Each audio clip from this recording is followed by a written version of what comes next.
If you want to stop having them sessions where you play worse than usual, or you want to improve your tournament placements, then you need to learn how to actually warm up. That's why in this video I'm going to be giving you the most efficient warm up possible, and unlike most videos out there, it's going to work because it's not promoting my own map or an unrealistic pro routine that lasts several hours.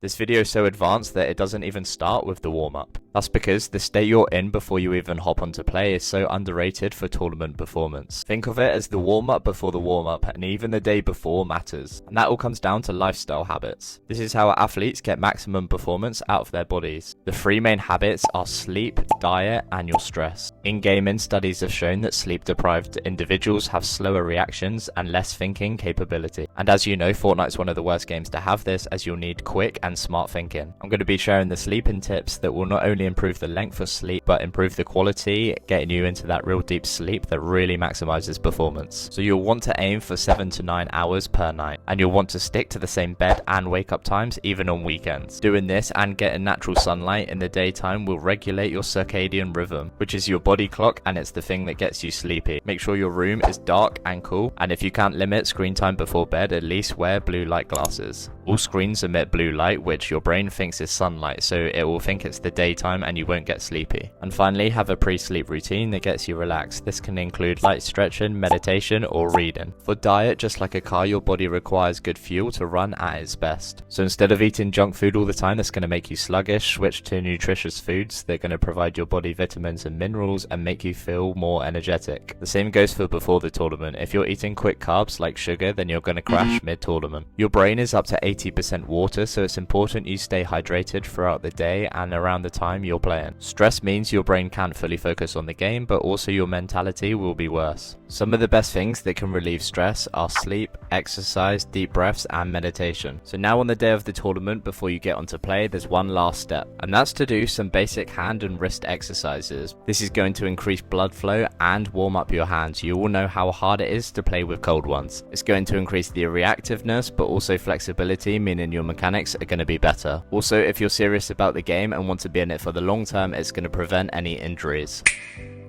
So now let's get into the actual warm-up, and it's important to first understand how long you should be warming up for. If your warm-up's too long, you're going to be burnt out before the tournament's even started. But if it's too short, you won't be properly warmed up and you'll play worse. So what's the sweet spot, you're asking? I would say this is different for each person, and it depends on several factors, like how quickly it actually takes you to warm up, but also your attention span and how quickly you'll lose focus. My recommendation is to trial different durations and see what works best. You can start with 30 minutes because on average this works well for most people. But it's important to understand this might not always be the same, as you may have different commitments before the tournament, meaning sometimes your warm-up is shorter and sometimes longer. For the players that don't have long to warm up, don't worry, it is quality over quantity. However, every second counts and you want to be moving and actually warming up within the time you have. For example, I don't recommend playing arena in your warm-ups because it takes ages to find players and there's a lot of time in between fights where you're not doing much. It's the same with them zone warm-ups, that when you die you have to sit and spectate for ages. Compare this to something like 1v1s where one fight ends and you're straight into the next. It's so much better for actually getting warmed up. Where you don't have much time, it's also important to train everything at once rather than individually. For KBM players, think of it as 3 different areas: your brain, your keyboard, and your mouse hand. Things like aim training will only warm up 1 at a time, which is your mouse hand. Free building can do 2 at a time, your mouse and keyboard hand, but you're kind of in autopilot, so your brain's not actively thinking. Whereas if you play something like Zone Wars, you're going to get 3 out of 3 and get the best bang for your buck.